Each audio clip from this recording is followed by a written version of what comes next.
ప్రముఖ కాపు ఉద్యమ నేత పోరాట యోధులు స్వర్గీయ ముద్రగడ పద్మనాభం గారికి నివాళులు అర్పించడానికి ఈరోజు వారి స్వగ్రామంకి రావడం జరిగింది.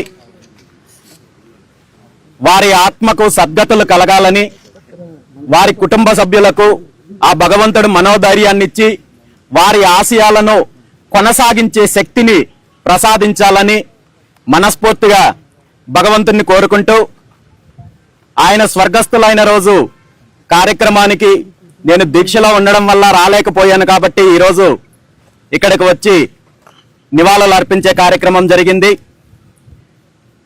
మనందరికీ తెలుసు, స్వర్గీయ ముద్రగడ పద్మనాభం గారు ఆయన విధానాలు, రాజకీయ నిర్ణయాలు ఏవైనప్పటికీ కూడా ఆయన చేసిన పోరాటము ముఖ్యంగా జాతి యొక్క అభివృద్ధి కోసము, పేదల యొక్క అభ్యున్నతి కోసము రాజీ లేని పోరాటం చేసిన యోధుడు.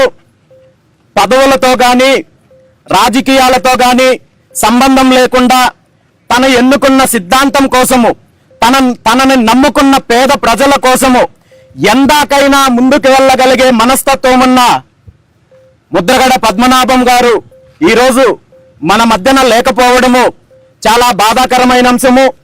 ఆయన ఆశయాలను, ఆయన పోరాట స్ఫూర్తిని ప్రతి ఒక్కరూ కూడా తీసుకొని ముందుకు వెళ్లాల్సిన ఆవశ్యకత ఉందని చెప్పి ప్రత్యేకంగా తెలియజేస్తూ, నాకు పెద్ద ఆయనతో ప్రత్యేక అనుబంధం ఉంది.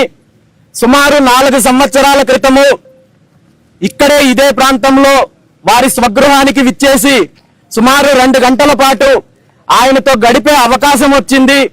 ఆయన స్వయంగా అల్పాహారం వడ్డించి ఎంతో ప్రేమ ఆప్యాయతను చూపించారు.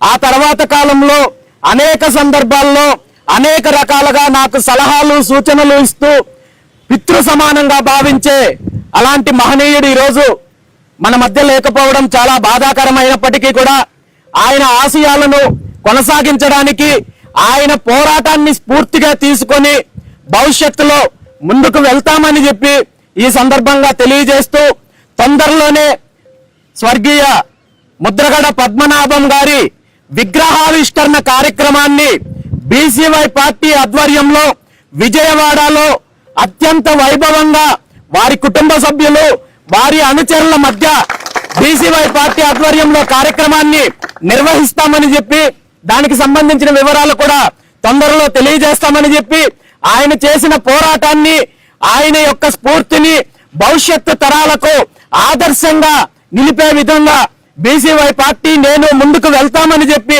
ఈ సందర్భంగా తెలియజేస్తూ, వారి కుటుంబ సభ్యులకు ప్రగాఢ సానుభూతి తెలియజేస్తూ, వారికి భగవంతుడు మనోధైర్యాన్ని ఇవ్వాలి, వారి ఆశయాలు కొనసాగించే శక్తిని ప్రసాదించాలని కోరుకుంటూ ఈరోజు ఈ కార్యక్రమంలో నివాళులు అర్పించడానికి వచ్చిన ముద్రగడ గారి అభిమానులు, వారి కుటుంబ సభ్యులు, ప్రత్యేకించి ప్రతి ఒక్కరికి కూడా ధన్యవాదాలు తెలియజేస్తూ సెలవు తీసుకుంటున్నాను.